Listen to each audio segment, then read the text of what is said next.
Okay, so this is the second file we're going to be working on, and we need to go pick some clues out about this. So where is this? Where was this shot?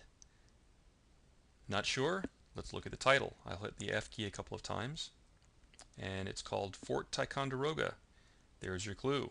So you'd go look it up on Google and say, hey, that's in New York State. So it's in the east of the country, and so how do we treat this? Well, we treat it as background information. We might need it, we might not. Let's take a look at what's happening here. It's cloudy, yet there are shadows. It's clearly been raining recently. There's water here. And what season is this? Probably autumn. Right, it's because of those red trees. The color changes, right? Okay, well, so we'll use that as background information. So before we actually get to creating curves for this, I want to show you a tool that can be handy when you need to work on uh, finding out where the lights and darks are. So I'm going to go to the image menu, adjustments, go down to threshold. There we go. And now don't click OK because this will make this image look like this permanently. We don't want that. So here's a histogram. Histogram is obviously showing us that there are some lights and darks missing, but that's okay. We know that already. If you take the slider down here at the bottom and crank it over one side, what's left of the image? Mostly just the light parts. Okay, so this is a diagnostic tool to help us determine where the lights and darks are. Now, obviously you probably don't need it for this image because this is kind of an easy image to work on. But if you have a difficult image where the lights and darks are not as obvious, then you would use this threshold deal to make this happen. So we'll turn off preview just temporarily and kind of go, okay, there's some lights happening there on the top of the cannon, obviously the clouds. Okay, mental note taken. And like we realized in the image with the truck here, if we were to click on this, this would not be a good light area to choose because it's got a color cast on it. It's like green cyan. It's kind of in the middle there. So what color would we likely get back? We would see a lot more red because that is the opposite of cyan. Okay, so remember when you're choosing pictures, I mean sorry, when you're choosing values of light and dark, try to keep them as a neutral value as possible. Let's take the slider and crank it over to this side over here, and it leaves the darks. So again, we kind of make a mental notes like this spot right here looks pretty good. That's next to the cannon, great. I will now cancel, so I go back to my original image. So now I'll hit the curves tool up here. Last time we used the black eyedropper to start, now we'll use the white eyedropper. And I like going and just choosing this cloud space right there. It brings a nice contrast. Um, Now, if I were to choose a slightly darker value, then we're going to boost contrast even further. Okay? And just to make this really obnoxious and really clear, if I click on a very dark cloud, look what happens. It just blows out all the details. So what we're looking for is something that is going to bring some more contrast but not blow out all the details.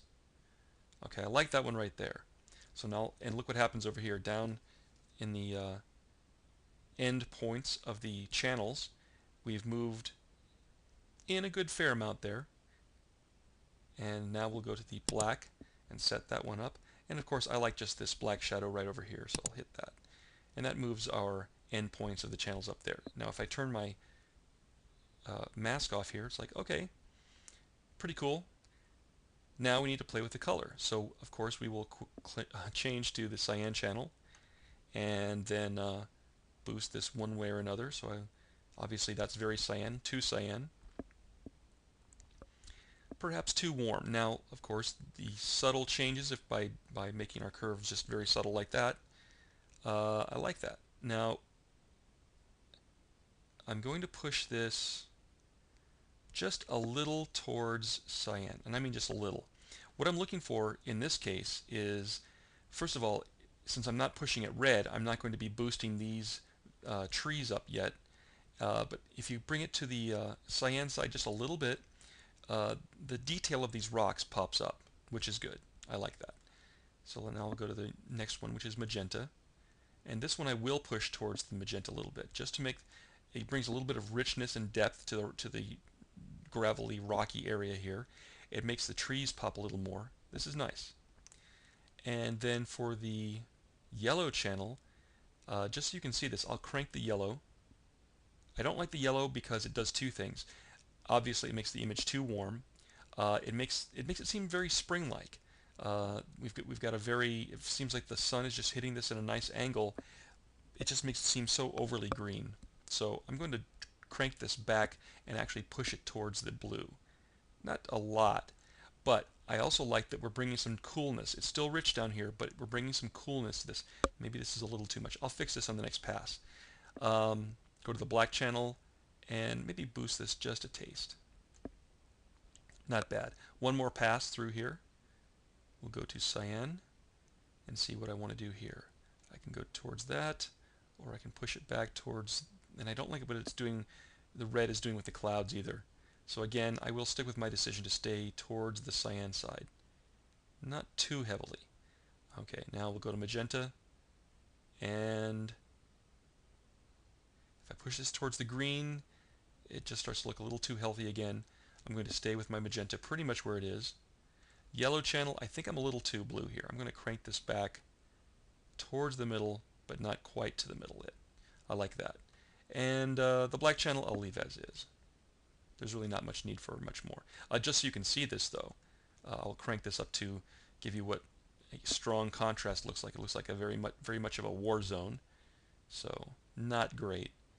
And I'll crank this back just a little bit. Okay, pretty happy here. Let's go to this image next, which is the Statue of Liberty. And I want you to do this on your own. And then in the next movie, I will give you my solution to this.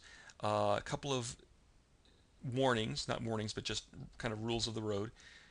Don't give your viewers any colors they wouldn't believe, number one.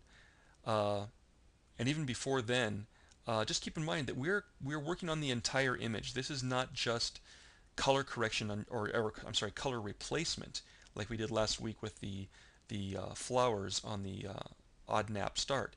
We're working on the entire image. So see if you can bring the smog out of the sky.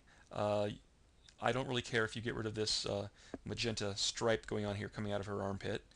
But let's just take it from there. See you at the next movie.